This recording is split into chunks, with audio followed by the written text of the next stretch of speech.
जय हिंद दोस्तों, मैं हूं मेजर गौरव आर्या और शार्प फोकस के एक नए ताजे एपिसोड में आपका बहुत बहुत स्वागत है।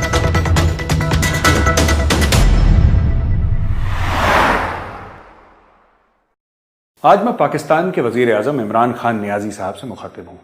खान साहब, जब भी मैंने आपके बारे में बोला आज से पहले तो तनकीद के दायरे में बोला, क्रिटिसाइज करते हुए बोला। आज मैं आपको क्रिटिसाइज नहीं करूंगा। खान साहब कहते हैं कि अगर दुश्मन से इल्म मिले तो ले लेना चाहिए, तो मान लीजिए मुझे दुश्मन, हूं भी मैं आपका दुश्मन, और आज मैं आपको 10 ऐसी बातें बताऊंगा जिससे कि हो सकता है आपका और पाकिस्तान का कुछ भला हो जाए। अब आप ये सोच रहे होंगे कि अचानक क्या हो गया, मेजर को बुखार आ गया इसको, कि ऐसी अच्छी अच्छी बातें क्यों कर रहा है। मैं अच्छी बातें नहीं कर रहा खान साहब, मेरी आदत नहीं है। मेरी आदत नहीं है मैं अच्छी बात करूं, और आज भी मैं अच्छी बात नहीं करूंगा, लेकिन तनकीद के दायरे से बाहर कुछ समझाते हुए। उसका एक ये भी कारण है, इसकी ये भी वजह है कि पाकिस्तानी, खासतौर से आप और आपके जो वज़रा हैं, आप फुल टॉस पे फुल टॉस फेंकते रहते हैं। खान साहब, मैं बल्ला घुमाते घुमाते तंग आ गया हूं, परेशान हूं, मैं थक गया हूं। इसका मतलब ये नहीं कि मैं कल से बल्ला घुमाना बंद कर दूंगा, ऐसी बात नहीं है, लेकिन फिलहाल के लिए थक गया हूं। रोज के रोज आप ऐसा कुछ मसाला देते हैं इंडियन मीडिया को, इंडियन सोशल मीडिया को, कि वो लोग कंटेंट के लिए उनको ज़्यादा मेहनत नहीं करनी पड़ती। खान साहब, मैं 10 पॉइंट आज आपके साथ डिस्कस करना चाहता हूं, सिर्फ 10 पॉइंट। पहला पॉइंट, खान साहब, आप एक इंडिविजुअल नहीं हैं, आप सिर्फ एक शख्स नहीं हैं, आप 24-25 करोड़ पाकिस्तानियों के वजीर आजम हैं। तो खुदारा कंटेनर से नीचे आ जाइए।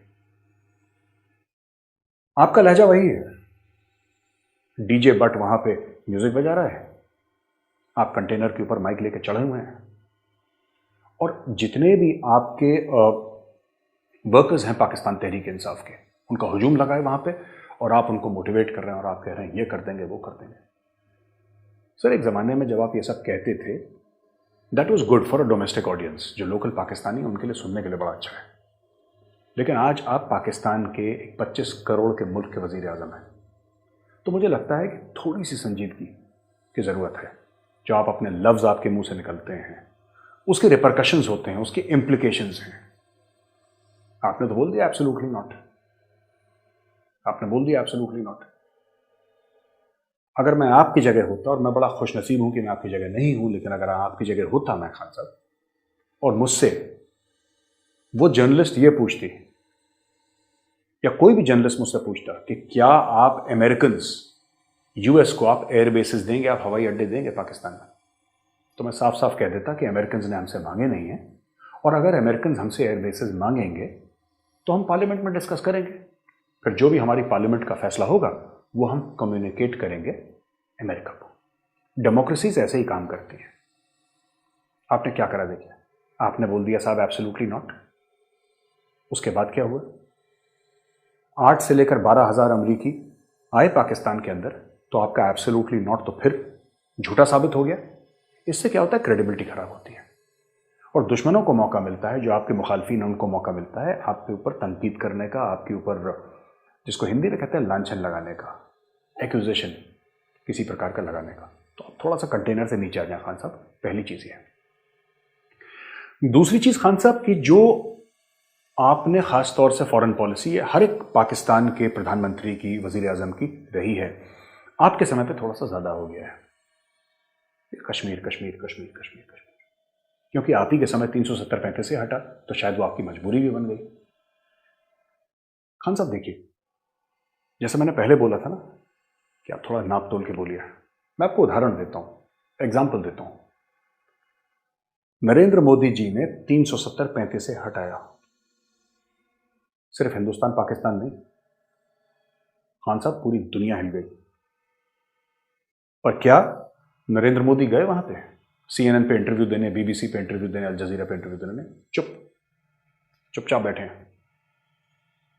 आपने हमारे ऑनरेबल होम मिनिस्टर हैं अमित शाह जी, आपने देखा उनको BBC, CNN, अल जजीरा को इंटरव्यू देते हुए? चुप। बड़े मुल्कों की यही निशानी है सर, जो करते हैं वो कर देते हैं, बोलते नहीं, उसके बारे में बातचीत नहीं होती। आप कभी भी देखिएगा, बड़े से बड़ा फॉरेन पॉलिसी डिसीजन इंडिया का होगा, यूनाइटेड नेशंस में कुछ बोलना होगा, हमारा एक मिड लेवल का ऑफिसर उसके बारे में जाके बातचीत करता है। मैं मीडिया में काम करता हूं, और हां, कम से कम भारत में और जो विदेश में, जो दूसरे मुल्कों में भारतीय हैं, वो मुझे जानते पहचानते हैं।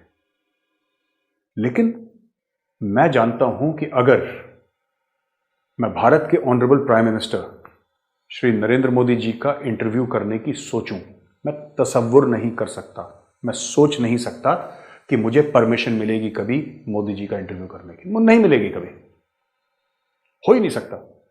लेकिन आपके यहां पाकिस्तान में आपके जो वजीर हैं, हर दूसरे दिन किसी चैनल पे बैठे रहते हैं, कुछ ना कुछ बोलते रहते हैं, तो इससे आपको नुकसान है, आपके मुल्क को नुकसान है। ये पाकिस्तान तहरीक इंसाफ की मीटिंग नहीं है खान साहब, ये मुल्क है, और मुल्क चलता है थोड़ी संजीदगी से, थोड़ा सांस रोक के, थोड़ा सा सांस रोक के मुल्क चलता है। क्योंकि आप जो भी कहेंगे, शेख रशीद जो भी कहेंगे, फवाद चौधरी जो भी कहेंगे, आपके कुरैशी साहब जो आपके एक्सटर्नल अफेयर्स मिनिस्टर हैं, फॉरेन अफेयर्स मिनिस्टर, वो जो भी कहेंगे सर, शाह महमूद साहब, उसके रिपरकशंस हैं। आप लोग समझते नहीं, आप लोग बोल देते हैं, फिर उसके बाद आप उसको गोल गोल करते हैं। और यही दूसरे पॉइंट में एक छोटा सा और पॉइंट में जोड़ दूं खान साहब, आपने बड़ी डांटें चांटें लगाई थी, अपने जो डिप्लोमेट्स थे सबको बुलाया, वीडियो कॉन्फ्रेंसिंग में जोड़े, और आपने बिल्कुल जिसको कहते हैं ऐसी तैसी फेर दी सबकी, तो काम करो, ये करो, वो करो।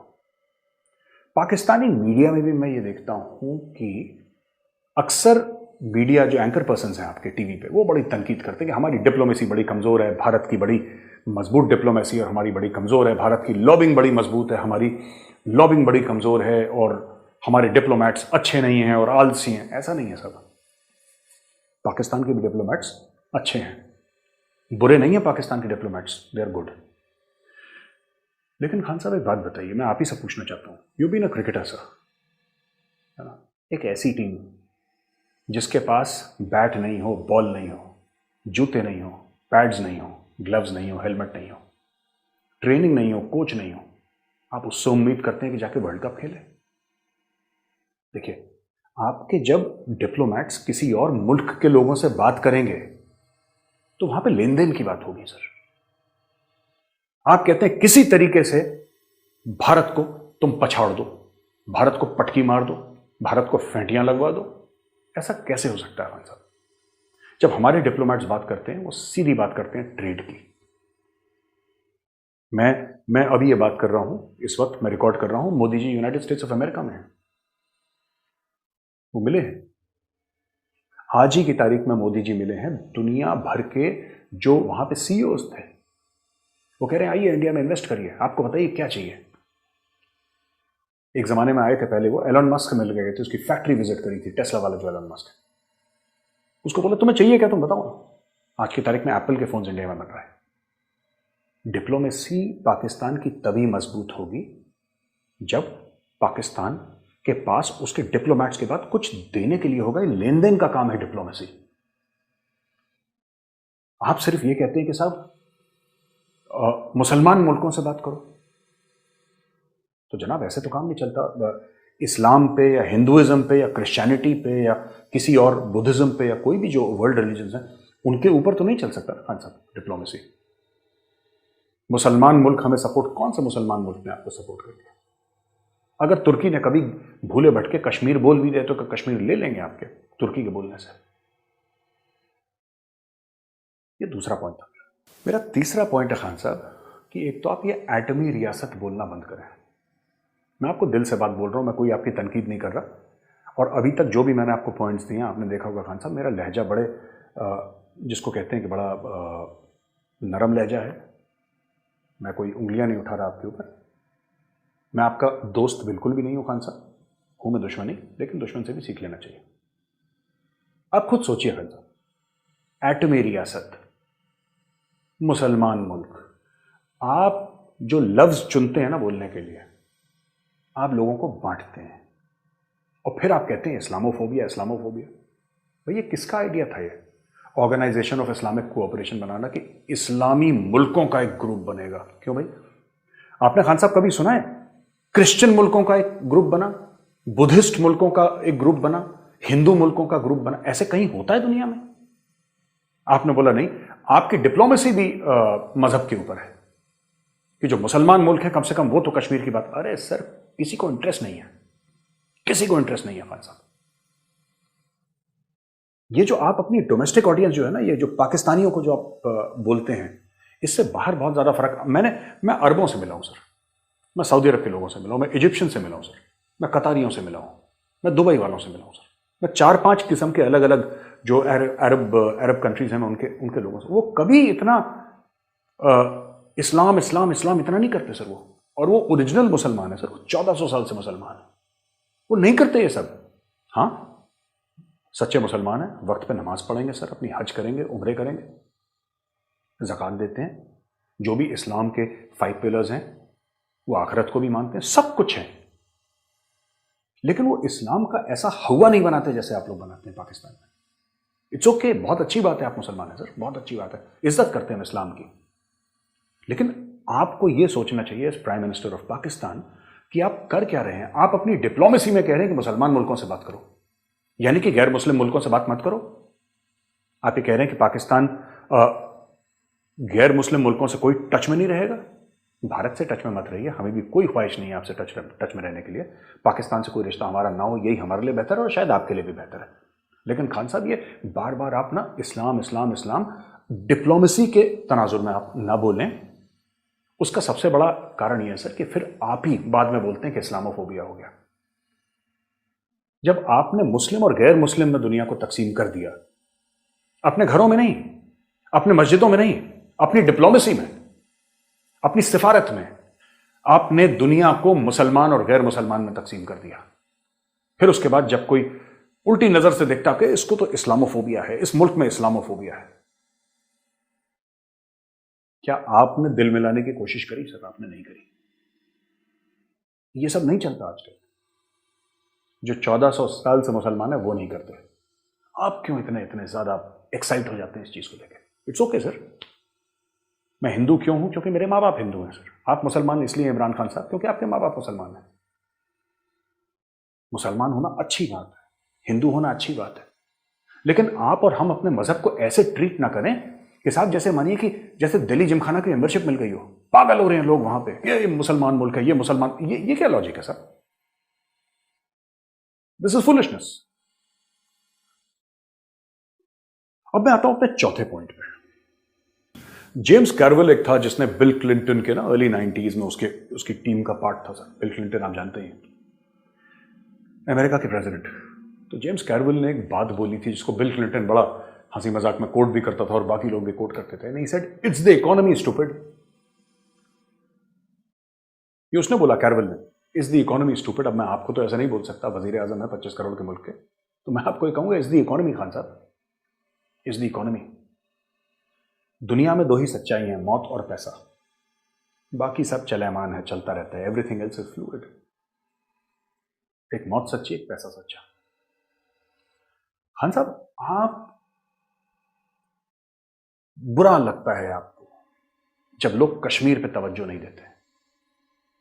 एक तो आपका मानना ही गलत है कि क्योंकि कश्मीर आपको एक्साइट करता है तो दुनिया आप क्रिकेटर थे सर। अमेरिकन नहीं खेलते क्रिकेट, नहीं खेलते, उनको नहीं पसंद है।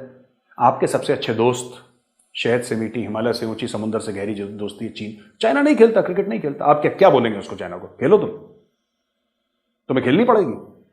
अपने अपने इंटरेस्ट होते हैं सर मुल्कों के। हो सकता है तुर्की को इंटरेस्ट हो कश्मीर में। अब आप कहते हैं इंडिया बहुत बड़ा मार्केट है। नहीं सर, बात सिर्फ मार्केट की नहीं है।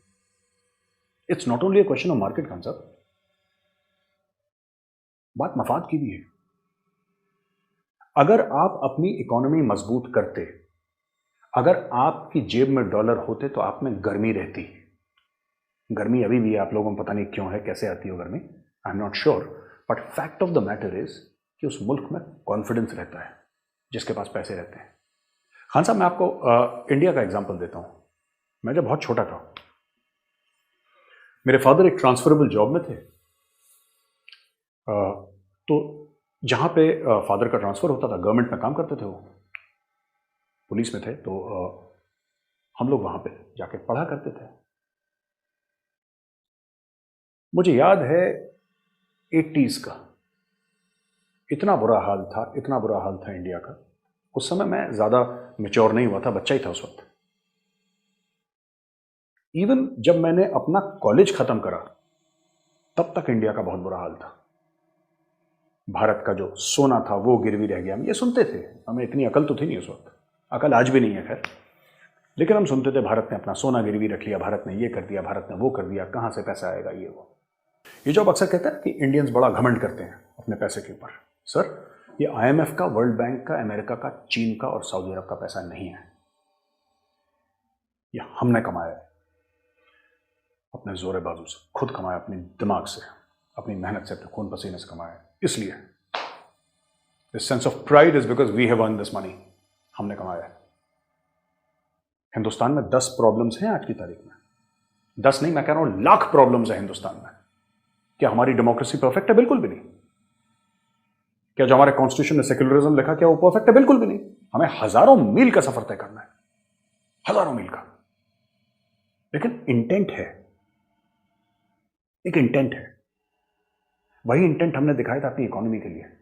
और आज वो इकोनॉमी जो कि लोग कहते थे अर्ली 90s में, 1991, 92 की, खत्म हो गई, बस अब इंडिया बैंकरप्ट है, अब इंडिया बैंकरप्ट है, जैसे आपके मुल्क का हाल है आज की तारीख में। हमने 20-30 साल कमर कसी और आज की तारीख में, सर आज की तारीख में आप ये देख लीजिए, India is a $3 trillion economy going on 5 trillion. और ये होगा। हमारा डीएनए आप लोगों से अलग नहीं है, हमारा डीएनए पाकिस्तान से अलग नहीं है सर। लेकिन ये आवाम की उमंगों की तर्जुमानी और ये सब जो आप चूरन बेचते हैं ना आप लोग, ये मत करिए सर। लीडर का काम है आवाम को गाइड करना, आवाम को कड़वी घुट्टी पिलाना, चाहे आवाम को पसंद आए ना आए। You may be a democrat in your own mind, your job is not to be popular sir, your job is to be fair. Khan साहब आपका काम है फेयर होना, इक्विटेबल, जस्टिस। लोग खान साहब करके ताली पीटे, ये आपका काम है ही नहीं जनाब। ये मेरा चौथा पॉइंट। अब आते हैं मेरे 5वें पॉइंट पर। खान साहब 5वां पॉइंट मेरा थोड़ा सा यूनिक है, आप इसको तनकीद मत समझिएगा।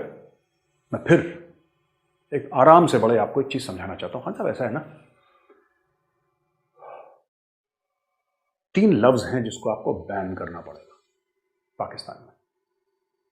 आपके पॉलिटिशियंस, आपके टीवी एंकर्स, आपके मीडिया वाले, सब ये 3 लफ्ज जो हैं बहुत इस्तेमाल करते हैं खान साहब, जरूरत से ज्यादा। They don't need to, but they keep on using these words. पहला लफ्ज साजिश। ठीक है, ये क्यों गलत है खान साहब? साजिश, जो दुश्मन है वो तो साजिश करेगा, आप क्यों नहीं कर लेते साजिश? मैं तनकीद नहीं कर रहा। I'm not trying to be snarky. I'm not trying to be, or criticize you unnecessarily or something like that. No. साजिश के लिए एक ज़हीन दिमाग चाहिए। आपको किसने रोका? आप क्यों नहीं करते साजिश? और दुश्मन से आप क्या तवक्को रखते हैं? एक बात बताइए सर, कश्मीर में जो आपने करा, आपको क्या लगा? जो आपने हमारे पंजाब में करा सर, खालिस्तान मूवमेंट में, आपको क्या लगा सर? उसके कोई रिपरकशन नहीं होंगे सर? उसके कोई रिपरकशन नहीं होंगे, उसकी कोई जवाबी कार्रवाई नहीं होगी? क्या आपको लगा कि सब all is good in this world? Of course साजिश होती है। अपने मीडिया वालों को बोले सर हर चीज में साजिश न ढूंढे। साजिश एक ज़हीन दिमाग का खेल है। अगर आपको लगता है कि आप लोगों में भी ब्रेन्स हैं तो आप लोग भी करिए साजिश, किसने मना करा है आपको? करिए। दूसरी चीज, बहुत ज्यादा आप लोग यूज वर्ड करते हैं स्ट्रेटजी। स्ट्रेटेजिक है, स्ट्रेटेजिक वो। Sir I have heard the discourses of your top people and they are barely tactical. Strategic छोड़ दीजिए सर। अफगानिस्तान में घुसना कोई स्ट्रेटेजिक डेप्थ वाला काम नहीं है sir, it's a failed theory. और तीसरा लफ्ज जो बहुत ज्यादा यूज करते हैं पाकिस्तानी, आर्मी वाले भी, सिविलियंस भी, मीडिया वाले भी। वो वर्ड है फैसिलिटेट। तो 3 लफ्ज़ हैं खान साहब, मैं फिर से बताता हूँ। नंबर 1 साजिश, number 2 strategic, and number 3 facilitate. ये मत यूज़ करिए sir, it gives a very very bad feeling. जिसको आप फैसिलिटेट कहते हैं ना, उसको हिंदी में दलाली कहा जाता है, जो बीच में 5% 10% खा लेता है। This just a friendly advice. I mean आप करना चाहें, आपकी मर्जी है सर, लेकिन मैं आपको ये रिकमेंड करूंगा, ये मेरा सबमिशन है आपको। आप उससे उम्र में बड़े हैं, आप प्राइम मिनिस्टर एक मुल्क के, आप ये 3 लफ्ज़ का इस्तेमाल ना करें तो बेहतर रहेगा सर। नंबर 6 खान साहब, 6ठे नंबर पे मैं कहना चाहता हूँ, जो आप टीम ना बड़ा कहते थे, मैं तो आपको काफ़ी टाइम से फॉलो कर रहा हूँ, आप ये कहते थे साहब मैं ऐसी टीम लेकर आऊंगा, ऐसी टीम लेकर आऊंगा जो हिला देगी और ये सब कर देगी। सर कैसी टीम है सर? और मैं देख रहा था शहरियार अफरीदी लीवाई की टी शर्ट पहन के घूम रहे हैं न्यूयॉर्क में, और उस मुल्क की तनकीद कर रहे हैं जहां से आपको पैसे लेने हैं। आप कैसे लोगों को लाते हैं सर? अगर ये मुझे नहीं समझ में आता, ये क्या एटीट्यूड है पाकिस्तानी इसका। टीवी पे बड़े बड़े बोल, हम ये कर देंगे, ये दस्ताने वाले हाथ, हम ये कर देंगे, और फिर पैसा वहीं से आता है। ये IMF, ये सब कौन है सर? ये IMF अमेरिका नहीं है, ये वर्ल्ड बैंक कौन है? अमेरिका नहीं है। सोचिए आप, शहरियार अफरीदी साहब जाते हैं न्यूयॉर्क में, वहां पे गरीबी है, औरतें कैसे रहती हैं, ये आदमी कैसे रहते हैं, ये सब दुनिया भर की बातें कर रहे हैं। अगर आपको लगा कि आपके एक सीनियर बंदे के साथ अमेरिकन ने बदतमीजी करी है, तो आपको वही चीज करनी चाहिए जो भारत करता है। कोई वीडियो बना के सोशल मीडिया पे नहीं डालता सर। हम अमेरिकन को सिर्फ एक बात कहते हैं, माफी मांगो, वरना अगली बार इंडिया के अंदर घुस के दिखाओ। इन्होंने हमारे प्रेसिडेंट, फॉर्मर प्रेसिडेंट, वो हमारे बीच में नहीं है, भगवान उनकी आत्मा को शांति दे, डॉक्टर APJ अब्दुल कलाम के साथ इन्होंने थोड़ा सा 3-5 करने की कोशिश करी थी अमेरिका में। उस समय वो फॉर्मर प्रेसिडेंट थे, उल्टा टांग दिया था अमेरिकन को। घुटनों पे आए थे माफी मांगने के लिए। हमने बोला तुम घुस के देखो, फिर देखो, एक अमेरिकन घुस के दिखा दे, फिर हम तुम्हें बताते हैं। ठंडे हो गए। 7वां पॉइंट, खान साहब आप हर समय ये कहते हैं कि धोखा हो गया। जनाब धोखा हो गया। हमने अमेरिकन का साथ दिया, अमेरिकन की हेल्प करी एंटी टेरर ऑपरेशंस में, अमेरिकन ने धोखा दे दिया, राइट? हमने चाइनीज का साथ दिया, चाइनीज ने CPEC बंद कर दिया, धोखा हो गया साहब। हमने सऊदीज का साथ दिया, वो हमसे गुस्सा हो गए, धोखा हो गया साहब।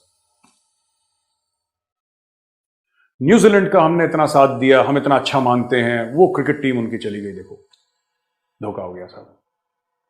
न्यूजीलैंड को देखा देखी यूके ने मना कर दिया साहब, बड़ी बुरी चीज है ये, धोखा हो गया साहब। ये आपके साथ क्यों होता है खान साहब? मैं आपको बताता हूं। जब भी कोई बाहर वाला आता है ना, आप लोग जमीन पे लेट जाते हैं,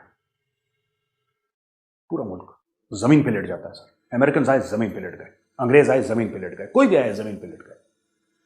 सर मुल्क और कालीन में फर्क होता है।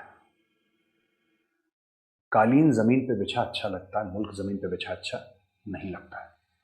You are responsible for your country's respect and your country's honour. मेरा 8वां पॉइंट खान साहब ऐसा है कि आपने तालिबान का साथ दिया, कोई बात नहीं, आपकी फॉरेन पॉलिसी है, जरूर दीजिए। आपने फिर से सार्क की जो मीटिंग थी वो खत्म हो गई, क्योंकि आपने बोला कि नहीं तालिबान को बोलना है, तालिबान को बोलना है, आप उनको बैठाएं, मौका दें। सर ऐसा है कि आप किसी पराये के लिए, पाकिस्तान की जो डिप्लोमेटिक इक्विटी है, जो कि बहुत कम है, बहुत कम है, ना के बराबर डिप्लोमेटिक इक्विटी है। आप चाहे अपने जो सफीर हैं, जो आपके डिप्लोमेट्स हैं, उनको लाख गालियां दें कि तुम लोग नालायक हो, काम नहीं करते, अपने बच्चों के लिए काम करते हो, अपनी फैमिली, जो भी है, जो भी आप कहना चाहें वो आपका अंदर का मसला है sir, I am nobody to comment. लेकिन खान साहब मैं आपको बता दूं, आप गलत कर रहे हैं। आप सपोर्ट करिए तालिबान को, बिल्कुल तालिबान को सपोर्ट करिए, लेकिन आप वो जो पानी को ना एक सर्टेन टेम्परेचर पे सिमर करने दीजिए, उसको पूरे बॉयल पे मत लाइए सर, क्योंकि आप जिस नहज पे आपने अपनी पूरी कौम को पहुंचा दिया ना तालिबान को लेके, इसके आगे कुछ नहीं है। ये फाइनल है। इसके बाद आप क्या करेंगे? फिर से लेट जाएंगे तालिबान के लिए जमीन पे, फिर से मुल्क को कालीन बना देंगे आप। I don't think you should do this sir. I don't think you should do this. ये आपके मुल्क के लिए बहुत बहुत बहुत खतरनाक है। खान साहब जो भी बची खुची डिप्लोमेटिक एक्विटी थी वो आपने तालिबान के नजर चढ़ा दी सर। आपको क्या करना चाहिए? आप कश्मीर के सफीर बने, आप फिलिस्तीन के सफीर बने, जरूर बने सर, आपको कोई मना नहीं कर रहा, आपके दिल के करीब है, हर एक मुसलमान के दिल के करीब, आप करिए सर, बिल्कुल करिए। लेकिन कभी कभी पाकिस्तान की भी बात करिए। अगर मैं आपकी जगह होता सर, मैं साफ सीधी एक दो बातें करता, और मैं बड़ी प्रैक्टिकल बातें बता रहा हूं सर। आपने तो खैर मुर्गी का अंडा होगा फिर 10 मुर्गियां होंगी, आपने तो वो प्लान दिया। मैं थोड़ा सा इससे अपग्रेडेड प्लान आपको देता हूं सर, छोटा बड़ा सिंपल सा प्लान है जो मेरे हिंदुस्तानी दिमाग में आ रहा है। खान साहब ऐसा है कि अगर अमेरिकन मुझसे बोलते ना कि यहां पे 1 महीने के लिए 15,000 अमेरिकन को रहना है, तो मैं अमेरिकन से कभी पैसा नहीं मांगता, क्योंकि पैसा आता है और चला जाता है सर। मैं अमेरिकन से बोलता कि ठीक है, 1 नहीं तुम 6 महीने के लिए रहो यहां पे, अपना पैसा दो, होटल को जो तुम्हें करना है करो, विद इन दीज नॉर्म्स तुम पाकिस्तान में रहो, 6 महीने के बाद निकल जाना, डन। मैं बोलता है अमेरिका को कि ठीक है मैं अलाउ करता हूं, लेकिन इसके एवज में मुझे क्या चाहिए? United states of America 10 super speciality hospitals बनाएगा पाकिस्तान के अंदर, और हर एक हॉस्पिटल होगा 1000 बेड का। जमीन पाकिस्तान की, पैसे देगा अमेरिका, अस्पताल बनाएगा, फुली फर्निश करेगा, एयर कंडीशनड हॉस्पिटल्स, लेटेस्ट। अस्पताल बनाने में करीब 3 साल लगेंगे। तब तक 500 पाकिस्तान के चुनिंदा डॉक्टर्स को वीजा दिया जाएगा अमेरिका जाने के लिए। वो वीजे पे जाएंगे अमेरिका, और वहां से फर्दर अपना मेडिकल एजुकेशन करके आएंगे, जो ऑलरेडी एमबीबीएस है, या ऑलरेडी जिनके पास जो हायर डिग्री है, जो एमडी हैं, वो डीएम शीएम जो भी करते हैं ये लोग, अमेरिका से करके आएंगे। जॉन हॉपकिंस, कितने सारे हैं सर अमेरिका में, ये करके आएंगे सर। हर एक चीज की कॉस्ट होगी, और कॉस्ट पैसा नहीं होगी सर, वो कैश नहीं होगी। ठीक है, आप अस्पताल बनाएंगे वहां पे, और उसके बाद वो जो पाकिस्तानी हैं वो आएंगे और उसको मैनेज करेंगे। अगर अमेरिका आपसे कहता है कि ये काम करिए, डू मोर, तो अमेरिका से कहता है जी सर बिल्कुल, I will do more, but आप यहां पे ये इंश्योर करेंगे कि फ्री में आप हमारे लिए 10,000 या 15,000, 20,000, 25,000 मेगावाट का सोलर प्लांट लगाएंगे। थारपरकर का पूरा जो एरिया है, आपके सिंध का इस तरफ का एरिया है, वीरान एरिया है, बलोचिस्तान का एरिया वीरान एरिया है, आप वहां पे लगाएंगे। वहां से फोन आता है कि नहीं खान साहब हमें यह करना है, America needs this. Sure sir, 100%। आप हमारे बलोचिस्तान में और आप हमारे कराची के पास सिंध में, ये पूरे एरिया में जहां पे पानी की कमी है, आप डिसैलिनेशन प्लांट्स लगाएंगे, राइट? और आपको क्या चाहिए खान साहब? आप हमारे लिए, जैसे भारत में आईआईटी है, भारत में आईआईएम है, आप वर्ल्ड क्लास एजुकेशन इंस्टीट्यूट्स खोलेंगे आप। सर जिस दिन आपका मैन पावर तगड़ा हो गया ना, मैन पावर है जो इंडिया को आगे ले जाता है, मैन पावर है जो चाइना और अमेरिका को आगे ले जाता है। ये मिसाइल विसाइल ठीक है, ये हतफ वतफ ठीक है, ये बात की बात है, गौरी और ये सब, ये किसी गरीब का पेट नहीं भर सकती सर। नहीं, मिसाइल आप रखिए, हमारे पास भी है, ऐसी बात नहीं। मैं ये नहीं कह रहा कि पाकिस्तान न्यूक्लियर वेपन अपने छोड़ दे, बिल्कुल मत छोड़िए। मैं तो कह रहा हूं 500 और जोड़िए, जितने हैं आपके पास, 300 350, 500 और ले लीजिए। लेकिन आपका जो जियो स्ट्रेटेजिक इंपॉर्टेंस है, जिसके लिए आप इतना माने जाते दुनिया में कि साहब ये हमारा जियो स्ट्रेटेजिक इंपॉर्टेंस है और ये हमारी इतनी इंपॉर्टेंट चीज है, खान साहब वो आपके लिए it's become a stone cross. वो जो आपके लिए और दुनिया के लिए सबसे इंपॉर्टेंट चीज थी, अब वो आपके लिए बिल्कुल जिसको कहते हैं कि अजाब बन गया। वो आपके यहां टेररिज्म, आपके यहां ड्रग्स का कल्चर, कालिशनकोव का कल्चर, ये सब वहीं से आया है सर। ये स्ट्रेटेजिक डेप्थ कर लो, ये कर लो, अफगानिस्तान कर लो, ये सब हर चीज का, जिस कंट्री को कुछ करना है सर, जिस कंट्री को कुछ करना है, जिसको पाकिस्तान की जरूरत है, आप बोलिए, आप top class sir, focus on education. मैं आपको खान साहब एक छोटी सी एडवाइस दे दूं, this is what India did. We said हमें नहीं चाहिए मोटरवे से, हमें नहीं चाहिए लंबी चौड़ी सड़कें। आपको क्या लगता है खान साहब, क्या पीपल्स रिपब्लिक ऑफ चाइना ने भारत को ऑफर नहीं करा होगा? लेकिन हमें पता है कि हमारा मफाद कहां पे, हमें पता है हमें फायदा कहां पे से। खान साहब, आप कहते हैं कि इंडिया टीटीपी फंड करता है। आप खुद ऑन रिकॉर्ड हैं सर। एपीएस पेशावर के जब मासूम बच्चे मारे गए थे तो आप ही ने ट्वीट करा था ना सर कि Pakistan should engage with the Tehreek Taliban Pakistan. आपने ट्वीट करा था सर कि टीटीपी भटके हुए नौजवान हैं, उनसे बातचीत करनी चाहिए। आपका ट्वीट है सर ऑन रिकॉर्ड। खान साहब, मैं एक बात नहीं समझ पा रहा। आप ये कहते हैं कि भारत तहरीक तालिबान पाकिस्तान को फंड करता है और मुझे आज तक लॉजिक समझ में नहीं आया। तहरीक तालिबान पाकिस्तान एक दहशतगर्द तंजीम है, उसको फंड करने का भारत को क्या फायदा होगा? सोचिए जरा, फायदा क्या होगा भारत को तहरीक तालिबान पाकिस्तान को फंड कर? एक तो भारत का नाम खराब होगा, क्योंकि हर समय आप छुपा के तो नहीं रख सकते दुनिया के सामने, फिर आप कहेंगे बहुत बड़ा मार्केट है ये वो। नहीं, ये चीज आप छुपा के तो नहीं रह सकते। अगर भारत फंड कर रहा है तहरीक तालिबान पाकिस्तान को, money trails are this thing. ऐसा तो नहीं कि सूटकेस भर के डॉलर जा रहे हैं उनके पास, कहीं ना कहीं से तो वायर ट्रांसफर हो रहा होगा, and your agencies can always find out. दूसरी चीज, तहरीक तालिबान पाकिस्तान है कौन और वो करते क्या है सर? और अगर हम उनको फंड करते हैं अगर, तो हमें क्या फायदा है? खान साहब, आप खुद सोचिए। एक अनजान दहशतगर्द तहरीक तालिबान पाकिस्तान का, उसको जो XYZ नाम हो उस दहशतगर्द का, एक अनजान दहशतगर्द एक अनजान जगह पे, बलोचिस्तान, नॉर्थ वजीरिस्तान, कहीं पे भी उसके एक गांव के आसपास, एक अनजान दहशतगर्द एक अनजान जगह पे एक अनजान पाकिस्तानी फौजी को मार डालता है। और आपको लगता है कि यहां पे भारत 130 करोड़ लोग और $3 ट्रिलियन की इकोनॉमी, इसको बड़ा मजा आ रहा है साहब, बहुत मजा आया। अरे, एक अनजान बंदे ने अनजान जगह एक अनजान सिपाही को मार दिया पाकिस्तान के, भारत को क्या फायदा हुआ?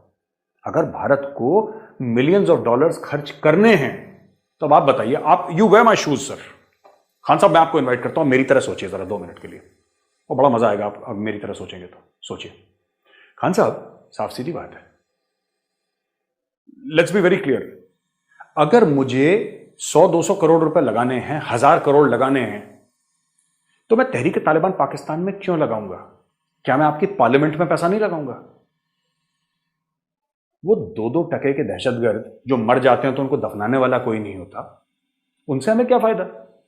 आपके तो नेशनल असेंबली में, आपके तो पार्लियामेंट में ऐसे ऐसे लोग हैं जिनको अगर 15-20-100 करोड़ रुपए हमने दे दिए तो वो कुछ भी करने को तैयार है अपने मुल्क के खिलाफ। तो क्या आपको लगता है भारत, थोड़ा सा तो अकल सर हमें भी होगी? जो आप कहते हैं ना इतनी साजिशें करता है भारत, तो बिना अकल के बिना शऊर के तो कोई साजिशें करता नहीं है सर। कुछ तो दानिशमंद हम भी होंगे। तो अगर ऐसी बात है सर और हमें खरीदना ही है पाकिस्तानी, तो वो गंदा 2 टके का टेररिस्ट उसको क्यों खरीदेंगे सर? हम आपके मेंबर ऑफ नेशनल असेंबली को नहीं खरीदेंगे अंदर से। हम उसको ये नहीं बोलेंगे कि पाकिस्तान के, जो पाकिस्तान का मेन जगह जहां पे लॉज बनते हैं पाकिस्तान के, जहां से पूरे पाकिस्तान चलता है, क्या हम उसको कंट्रोल नहीं करना चाहेंगे? आप सोचते हैं वो गंदे मटमैले से दाढ़ी वाले पगड़ी बांधे हुए टेररिस्ट AK-47 लिए हुए भारत उसको कंट्रोल करेगा सर? नहीं, ना हम उनको करते हैं, ना हमें कोई इंटरेस्ट है उनको कंट्रोल करने, because they can do nothing. ये क्या करेंगे सर?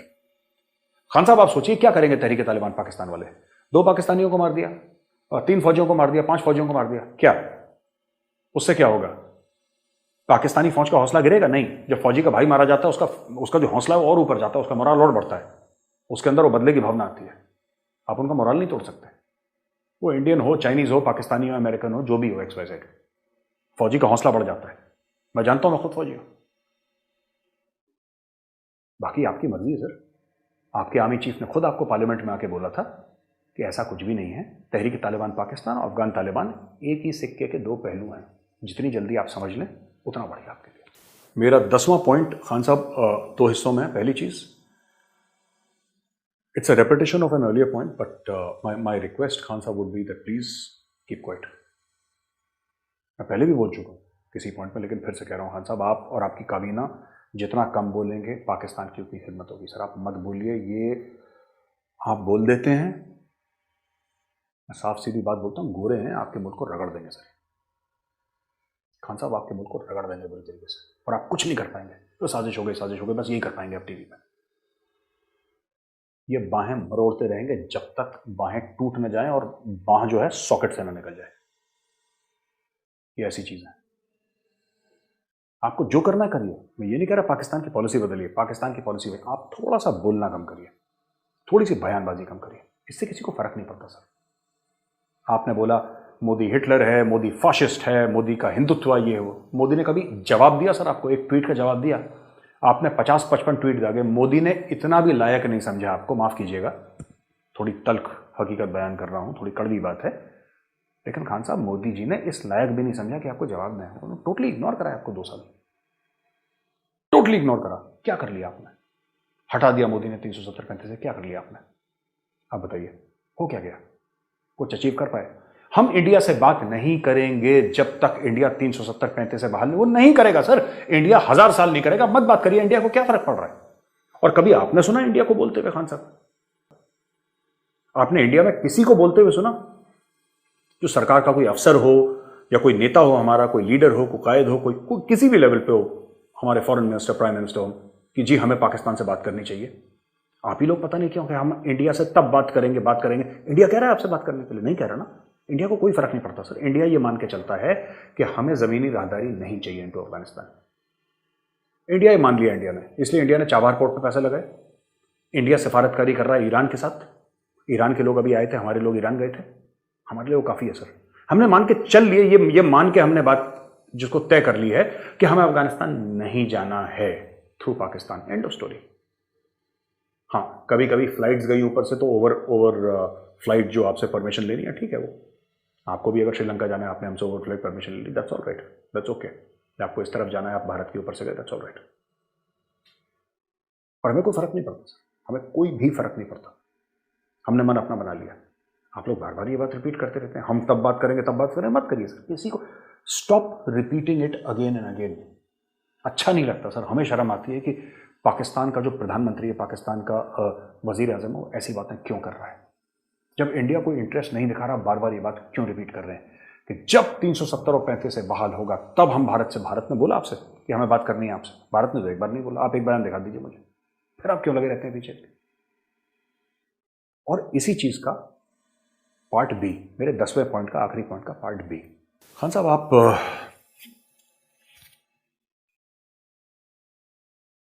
ये अक्सर कहते हैं कि पाकिस्तान को वही इज्जत मिलनी चाहिए जो भारत को मिलती है। We should be treated equally. Sir ये कैसी बचकाना हरकत है, कैसी बचकानी बात है? ऐसा कभी हो सकता है? कल आप ये बोलेंगे कि अगर आपका कभी भारत आना हुआ तो आप बोलेंगे नहीं, जो पाकिस्तान के वजीर आजम को प्रोटोकॉल मिलता है, वो एक जो आम आदमी शहरी है पाकिस्तान को, उसको भी वही प्रोटोकॉल मिल रहा है। ये कैसी बात है सर?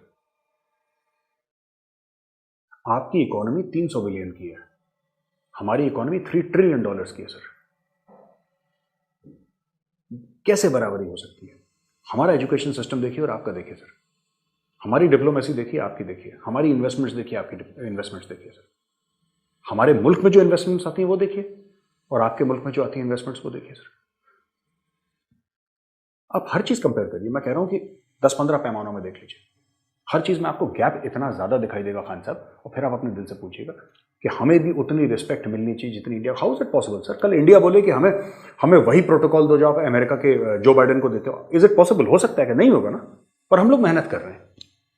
हम डिमांड नहीं करते सर कभी, हम लोग मेहनत कर रहे हैं कि एक दिन होगा। आप लोग मेहनत नहीं कर रहे, आप लोग सिर्फ डिमांड कर रहे हैं कि ये कर दो, ये कर दो, हमारे लिए ये कर दो। It's not possible sir. तो खान साहब, ये मेरी छोटी सी आप तकरीर मान लीजिए, स्पीच मान लीजिए, जो भी मान लीजिए, क्योंकि जब भी मैंने बात करी है ट्विटर पे या कहीं पे भी, मैंने हर समय तनकीद करी है। लेकिन मुझे भी लगा सर कि आप फुल टॉस पे फुल टॉस देते जाते हैं, मैं बल्ले पे बल्ला घुमाता जाता हूँ, मेरे भी कंधों में दर्द होने लग गया। अब 1-2 दिन में ठीक हो जाऊंगा, फिर से शुरू हो जाऊंगा, अपने काम पे फिर से लग जाऊंगा। लेकिन सर मेरी आपसे रिक्वेस्ट है, ये मेरी 10 पॉइंट आप मानिए, और ये जेन्युइन दिल से मैं बात कर रहा हूँ। आप अगर दुश्मन मानते हैं तो ऐसी बात नहीं, हम भी आपको दुश्मन ही मानते हैं, कोई दोस्त नहीं मानते, लेकिन दिल से आपको बात बता रहा हूँ। और इल्म सर कहीं से भी लेना हो, चाहे वो दुश्मन से भी लेना, तो कोई बुरी बात नहीं, ले लेना चाहिए। बस आपसे सिर्फ इतना ही बात करना चाह रहा था मैं खान साहब। आपको भी जय हिंद।